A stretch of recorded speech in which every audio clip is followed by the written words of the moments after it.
Welcome to the Project Endure podcast, the place where we talk about life, endurance, persistence, perspective, and so much more.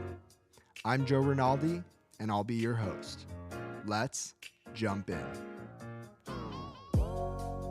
Before we get started, let me thank you for being here. The stories on this podcast are meant to let you know that you're not alone in what you're going through and that we can all find strength in struggle with the right perspective. If you've been enjoying the podcast, let me ask that you leave a review on your platform of choice to help us grow so that we can continue to make the world a better place, one conversation at a time. Now, let's get to the episode.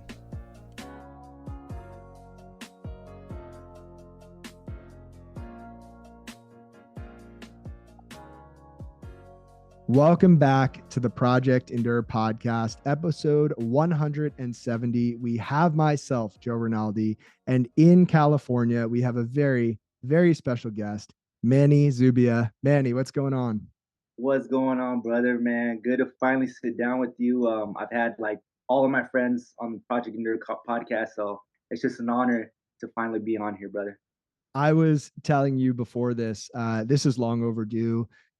I think that your story, which we'll dive into, is the perfect fit for what we're all about, which is finding strength within struggle. And I'm excited on a personal level just to get to know you more. And so with that being said, for people listening who might not know who you are, how would you introduce yourself?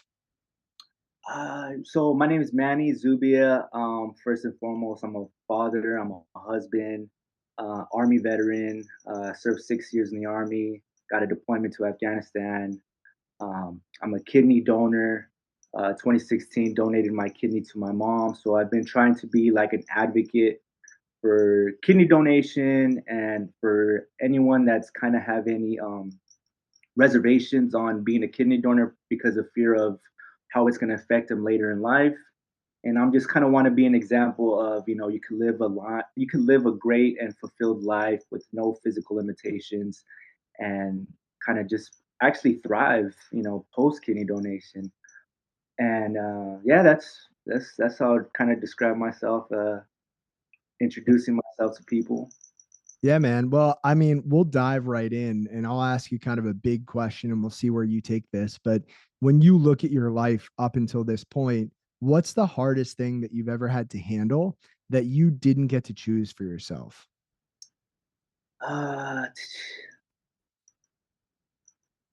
Man, that's yeah, that's a loaded question, right? Like, cause like pretty much I feel like everything that I've, you know, as far as like tragedies, like stuff that I couldn't control, like family members passing away. But yeah, like I have, a few cousins where, it kind of hit me pretty hard where they passed away. I actually dedicated a race to one of my cousins who got killed in a motorcycle accident. Um, But like, those things are tough, but it's like doesn't really affect me personally, like really, as far Mm. as like my family.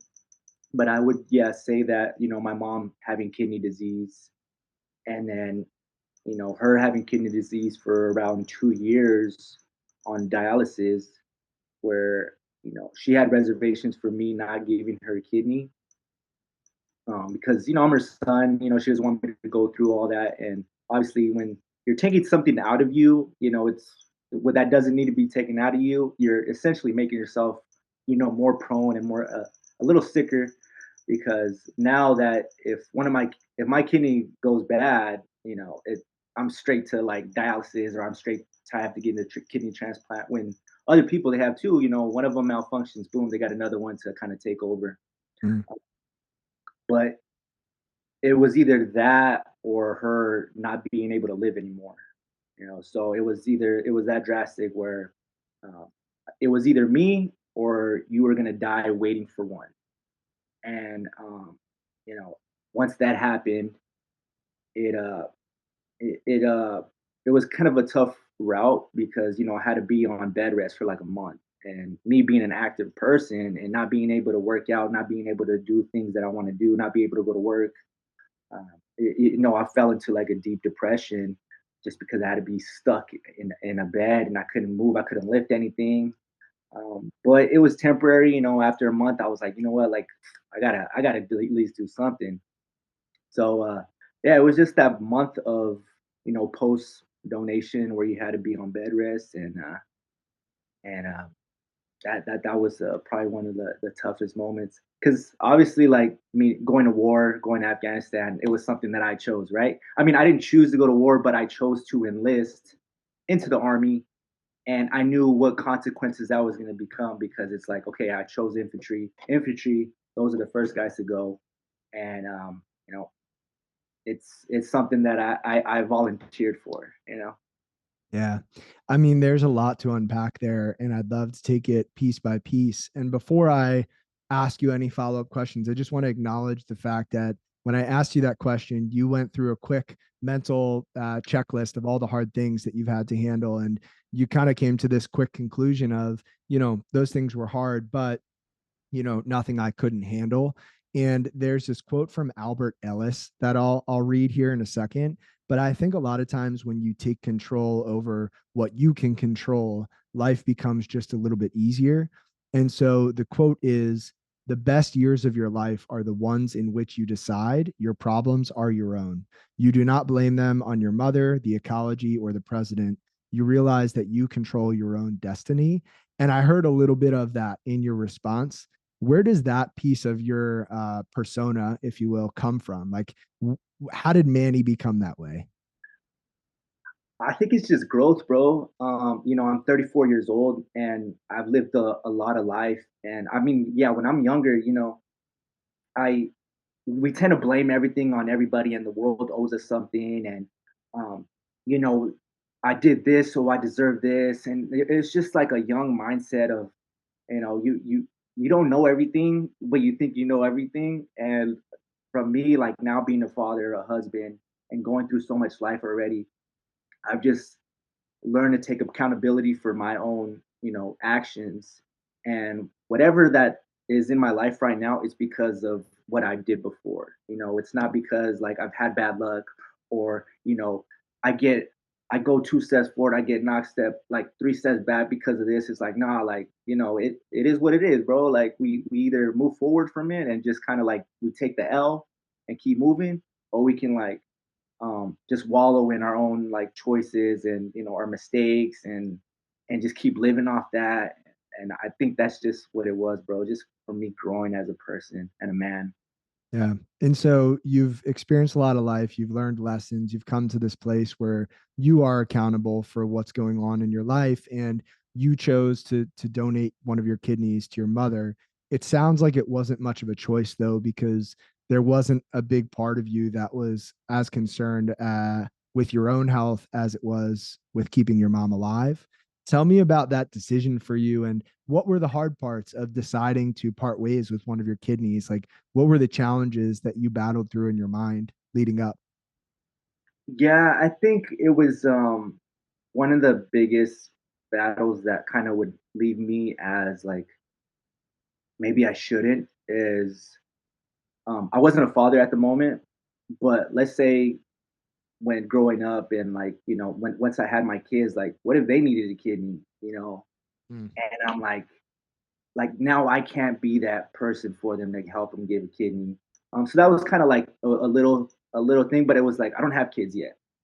So that I just throw that out the window because we live for today. We live for today because tomorrow is not promised. So I was like, all right, like if something happens to my mom, like how am I gonna feel when I could have just given her this this uh this gift of life, with an extra kidney that I have, and I'm a healthy person. At the time, I was 25 years old, and you know, it was just more of me doing what I had to do if I wanted my mom around. Mm. And so you have the procedure, you donate the kidney, you're essentially on bed rest for what sounds like a month. And as an active person, that's got to be so hard. What were some of the things you battled with during that time period where you couldn't do what you loved? Well, so at the time, my wife, who she was my girlfriend, She was there with me, man. She freaking had my back. That's how I knew I wanted to marry her, man. Because like, yeah, she's just my girlfriend. She's taking care of me, and she's missing work to make sure I'm okay. Well, I know there was like a lot of sleepless nights where I'm just like freaking sick of this. Like, I didn't want this anymore. I like to be real, man. Like, I put a gun in my head. Like, it was that intense of where I was so depressed that I couldn't move and I couldn't do anything. I was like, well, like, fuck this. Like, wasn't a patient person at the time. I'm not patient. And um, I was like, well, I already gave life. So, fuck it. Like, what is it? I take my life. I have nothing here. Kind of like, still dealing with mental battles and demons in my head from like previous things. And my wife just kept me grounded, and she was there with me, like taking care of me, and I was able to get through it because of her.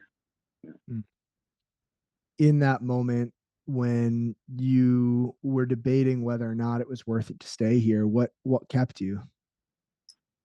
I think it was just what I was thinking. I was like, man, this is just temporary. Like, you're not gonna be on bed rest forever. You know, it's like, yeah, I was thinking, I was like, man, is it gonna be like this forever? Like, man, I can't move. Maybe like there wasn't a lot of like research I did on post kidney donation on who like on athletes and stuff like that. I didn't really know anybody. So um, then I was started thinking, I was like, man, this is only temporary. Like, just give it some time, give it some time. Like, we'll see how things go. And and that moment, I was like, Mm. my wife just grabs me and we go to bed, and I'm just like thinking, like, damn, like, what if I would have just done it? Like, Mm. crazy. Like, and like, look what has gone through now, like, of my life, man. Kids and freaking so many like endurance races, man. It's crazy. So this will tie into some of the endurance stuff, and I believe my next big question will lead you down a path of talking about some of the physical challenges you've taken on. But that idea of just give it some time, right? Like whether it's you on bed rest in that dark moment, or whether it's you, out on the trails and the legs are hurting and the lungs are burning, right? Just give it some time, right? Just keep going because nothing lasts forever. And there's this amazing quote from William James who said, most people never run far enough on their first wind to find out that they've got a second. And it's Yeah. you just gotta give it some time. And eventually that hard thing passes. The legs for whatever reason, they get another little burst of energy, right? Your mindset changes. You just have to give it some time. And so with that being said, I'll ask you this question. What's the hardest thing you've ever done on purpose? And why did you do that thing? And if you'd like, you can give me multiple answers. Yeah, so I'd say like the most consistent thing where I was just uncomfortable for such a long time was obviously deploying to Afghanistan at the age of 19, because I had no idea what I was getting myself into. And I just graduated basic training in April of 2009, and I get to my unit in June of 2009 and they say, "Hey, pack up. We're going to Afghanistan." And at that time, I'm like, damn, like, I just freaking graduated, man. Like, I don't know anything about, nothing. I'm 19 years old, just graduated high school. And, you know, I just looked at others around me and I try to like find a friend, try to find brothers. But it was hard, because I was like, I mean, the army, man, is filled with a bunch of different personalities. And I was like a guy from California, and there's not too many like Mexicans from California that joined the infantry. Like, there's a bunch of just white dudes, man, and like you got like a couple, like a sprinkled, Hispanics, couple of sprinkled black guys, So um, it's just like the culture of what I was used to. I had to change that perspective and just get to know new people. And so, I deploy, and it's just consistently I was there for a year, and it's just you're uncomfortable all the time for a whole year. You're never really chilling, you're never really sleeping, you're never really hanging out and watching movies, because at any given moment, you could just get your stuff on and go and fight. So that was like something that was difficult for a long period of time, for like a year of being uncomfortable. But like for 24 hours, I'd say, yeah, the Leadville 100 for 24 hours, I was like uncomfortable for an entire day. Um, was pretty tough. And then 100-mile races, man, they're all in all like, I wouldn't say the whole 24 hours is hard, but majority of the day is, a suffer fest for me. Mm. So we'll take those one at a time. So first and foremost, thank you for your service. Thank you, Um, brother. Appreciate you. Of course. And so you're a teenager still, and you get deployed to Afghanistan, and you describe it as this place where you can never really, you know, put your guard down. It sounds like you're just always on in a certain way, and then that's exhausting. But when you were over there, what were some of the hardest pieces of, were you seeing certain things? Were you experiencing certain things? Were you afraid of certain things? What was going through your mind at that time of your life? Yeah, so mostly when I was there, you're not really there's not a really lot of days where you're fighting like firefights, like a lot of gunfights. Um, what you're mostly scared of is stepping on an ID and like losing your legs, losing your life. So walking, just you walk every day, right? You're walking, you're patrolling, you're going to cities, you're talking to the villagers, you're talking to the guys in charge, you're talking to the police, the army. And that whole time when you're walking and you're patrolling, man, you're just worried you're gonna step on a freaking bomb, man. And constantly you're just like, "Man, is this the day where I lose my legs? Is this the day where my buddy loses legs? Is this the day where we all don't make it home?" So it's just that's how it is every morning. So yeah, many times we're getting in firefights and we're getting in gunfights, we're getting shot at, we're having to blow up IEDs that we find or that the villagers tell us where they're at and they want us to blow them up. But yeah, my first encounter was when we stepped in Afghanistan. We did our first mission. The first thing that I saw was a family that was there step on an ID. So a grandpa, a father, a mother just got blown into pieces, and then there's a little boy who lost his legs, and then I saw a little girl holding two babies with just shrapnel all over them, just covered in cuts from like the debris that hit them. And I'm like, damn, this is my first day, like my first day of work, and this is what I see. And um, I'm in charge of like the first aid kit, and bro, I'm like know nothing about being like a medical guy. Like I know like the bare minimum of like how to patch somebody up. But at the time, like when I see that, they're like, "Yo, go take care of that girl." And I'm like, bro, what do I do? Like, she's covered in cuts, and it's like, how do I even take care of this? So I go, I pretend I know what I'm doing. I fake it till I make it. I get out, get my bag, and I'm kind of like starting to clean her up. But then like we have a medic, right? The medic that's with us.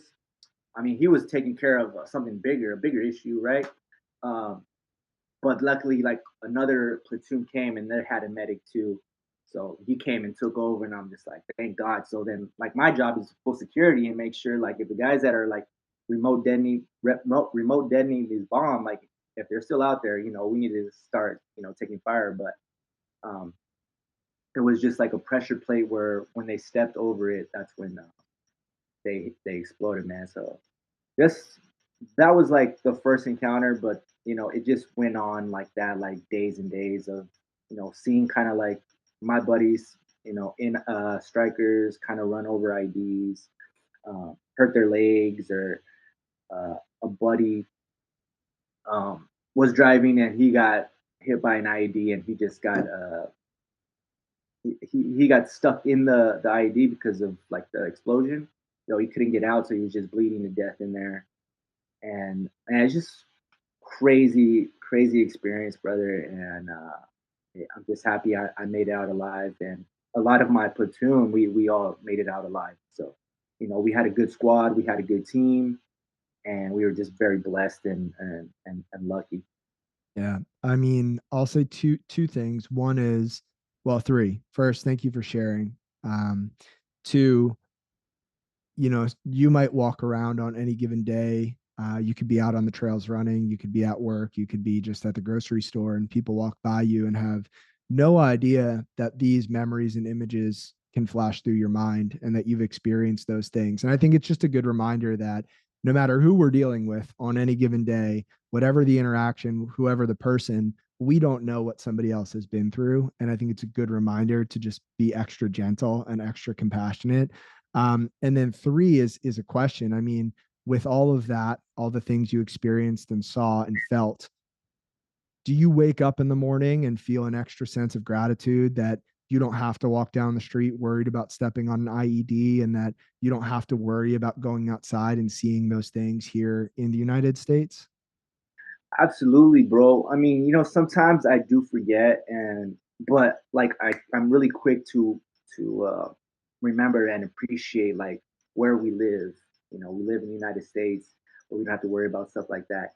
I live in a house where I don't gotta freaking worry about my kids, going out and stepping on a bomb, or just even walking outside like just barefoot, having nothing. Like these kids over there, man, they're excited to get a pen.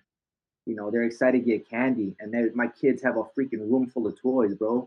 Like it's a blessing, and um, I just hopefully, man, like I just want to share that with people that like, man, even if you're homeless here, like you're still better off than what they're dealing with out there, man. Like you don't have to worry about freaking getting the tag, getting blown up, worried about the Taliban, getting killed, getting your head chopped off, like.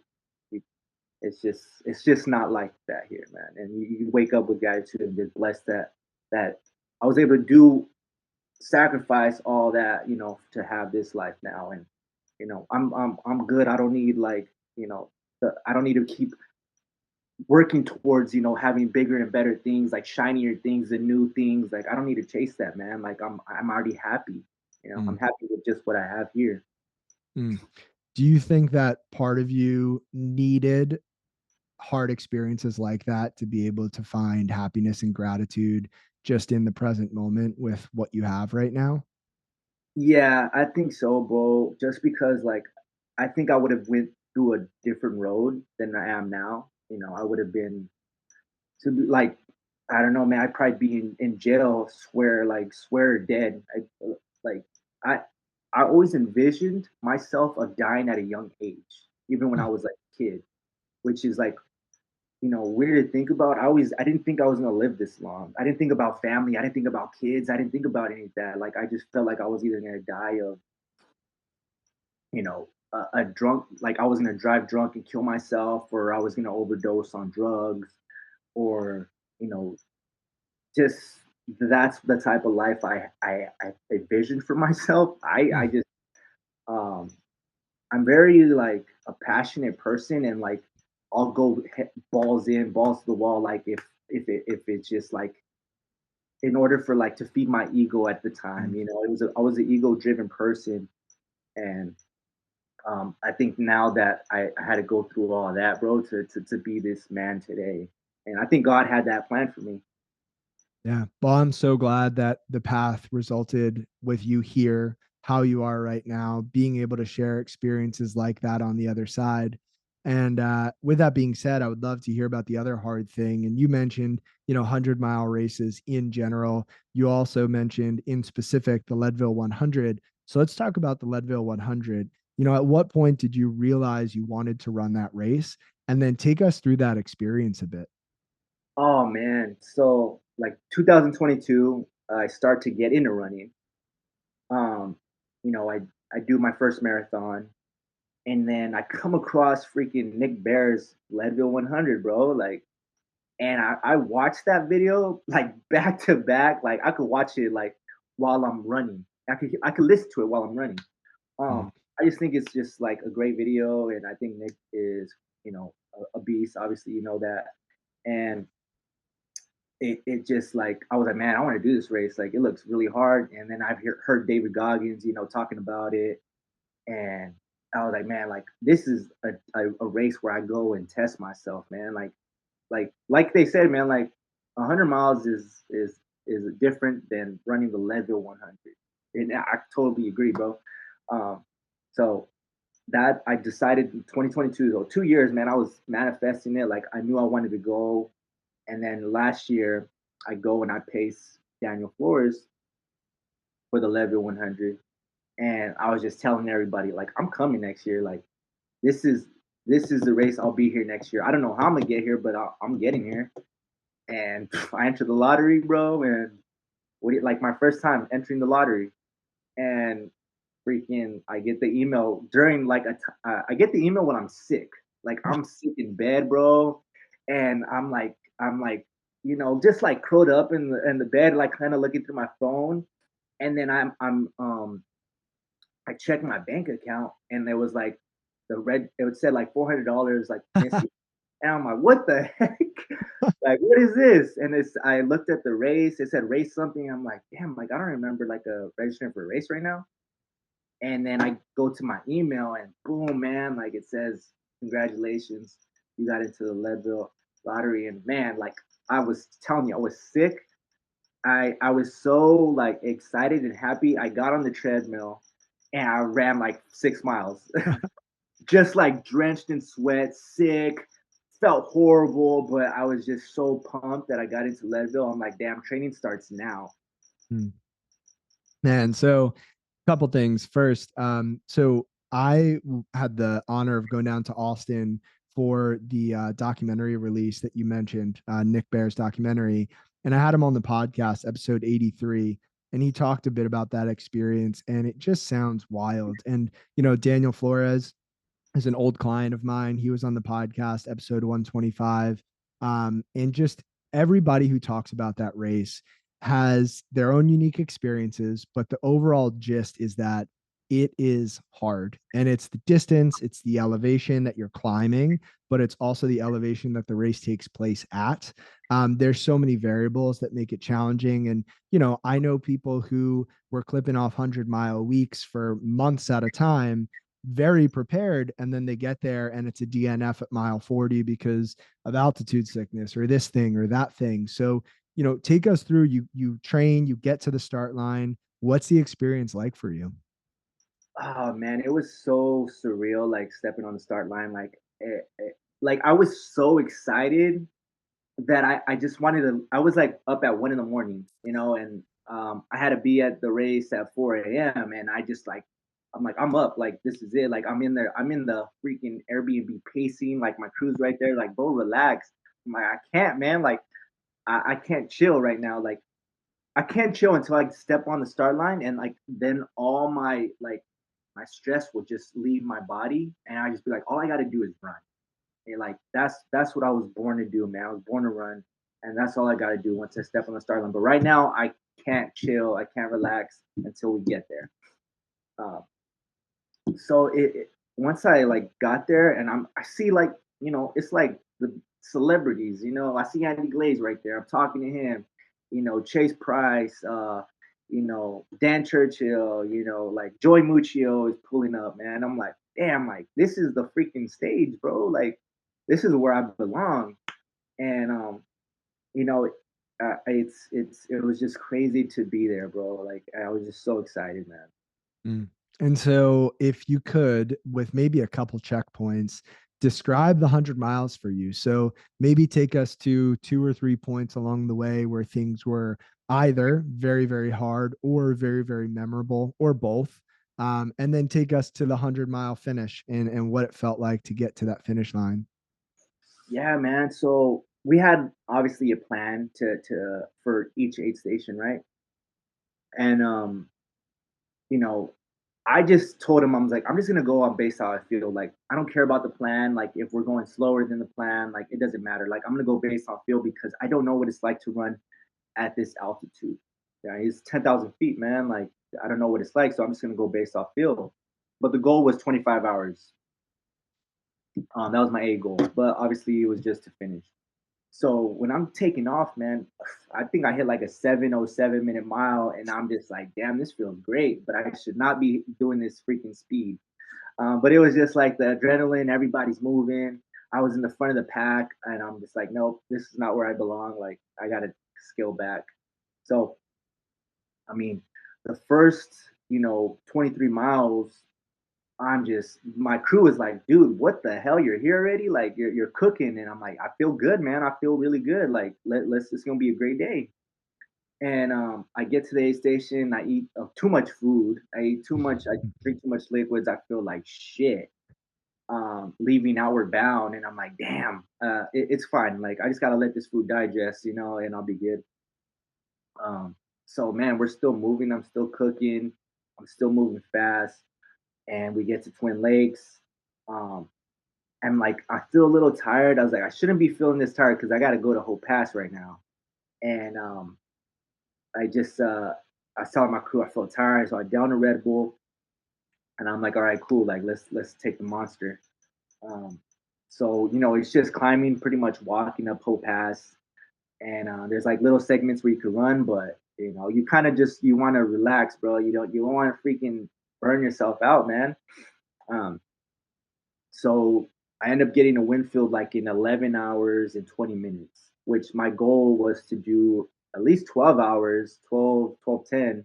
So I was freaking moving. And I go back up, which the hardest part of Hope Pass is the backside, from Winfield up to Hope Pass is so steep. Uh, but I was just moving. I was moving okay. I wasn't really like hurting too bad. I was just tired. Um, so I get back to Twin Lakes, and I am cooked. Like I'm tired. Uh, it just like I get my first pacer, which is his name is Joe. Man, he's a freaking dog. He's crazy. Um, so he's pushing me. He's everything I needed to leave Hope Pass because I was such in a like tired place and so fatigued that I would have just walked the rest of the way.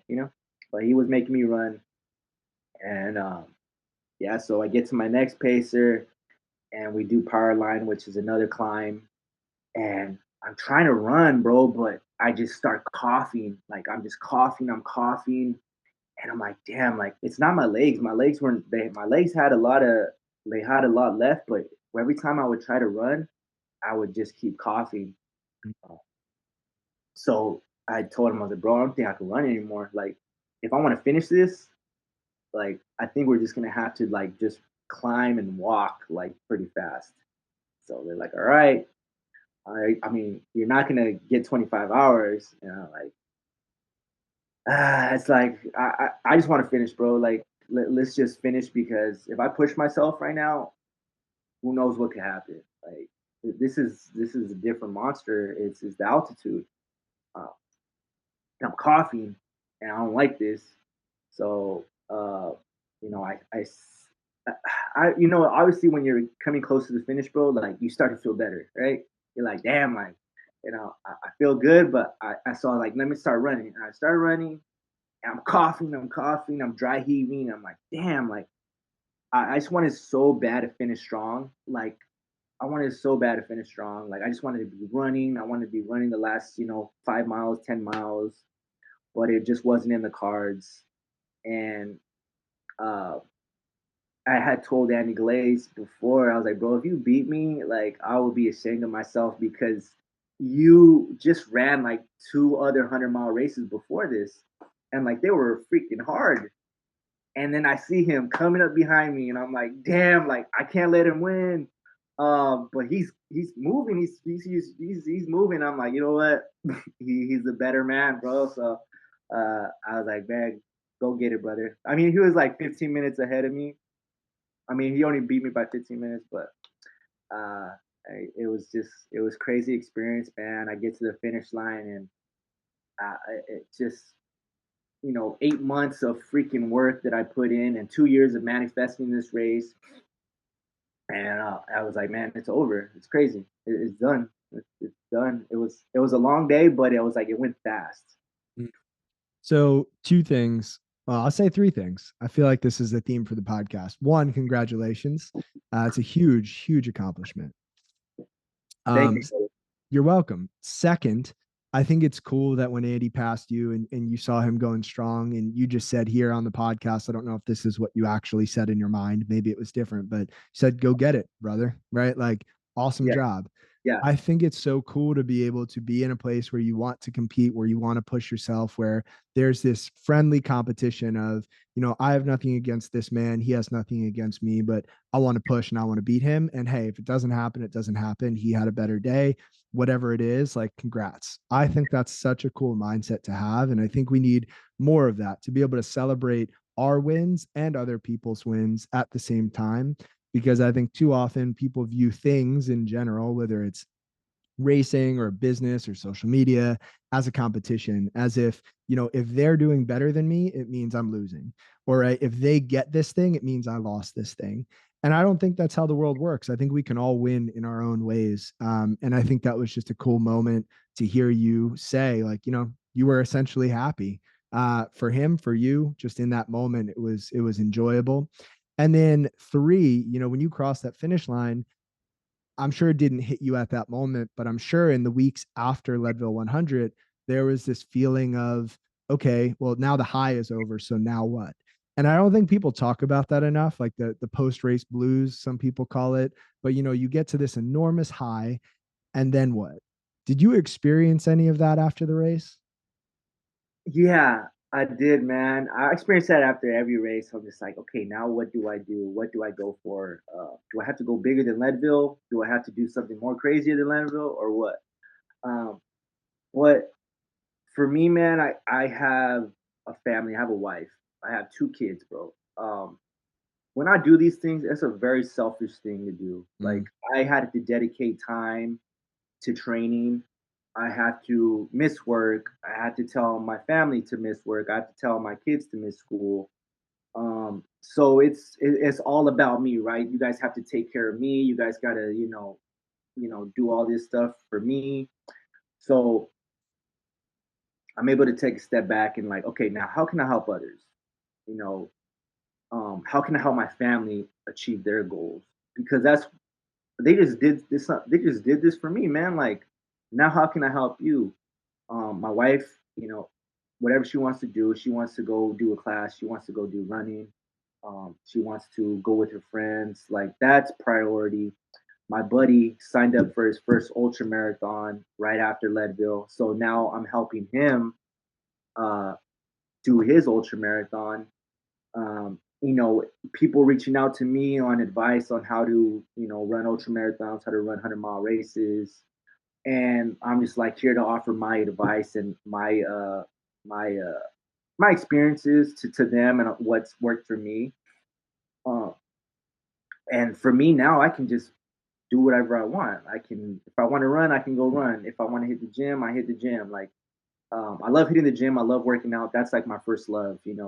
Running is second. So now I can focus on building myself up again in the gym, and now I can help my friends. I can help people with their goals. Another friend, she's running a marathon in the CIM marathon. I was like, man, I would love to go out there and support you. And I don't have to run the race. I can just be there as a spectator. So, I mean, like that's what I think about when I finish the race is how can I help others? Because I mean, I just did Leadville. Like, what the heck do I need to jump into something again for? Like, this isn't my career. This is not something I get paid to do. This is just my hobby, you know? I think it's interesting how a lot of people, after a big moment where they feel very supported, the thing that they then want to do is go support other people. And I experienced this a handful of times. The one that's coming to mind is the episode of the podcast. It's a bonus episode, so it doesn't have a number, but James Boria, a client of mine, he bear crawled an ultra marathon through the streets of New York City. So, on his hands and feet, 24 hours. It was crazy. And I asked him, I said, well, what's next? And he said, what's next is I want to help all those people that helped me do the things they want to do. And I think that's such an important thing to recognize, that you have the awareness that you were supported and you feel a deep sense of gratitude for that. And now you want to return the favor and support people who supported you. And I think that's such a beautiful way to go through life. And, with that being said, Manny, this is the Project Endure podcast. And we've talked about some things that require endurance. When you hear the word endurance, what does that mean to you?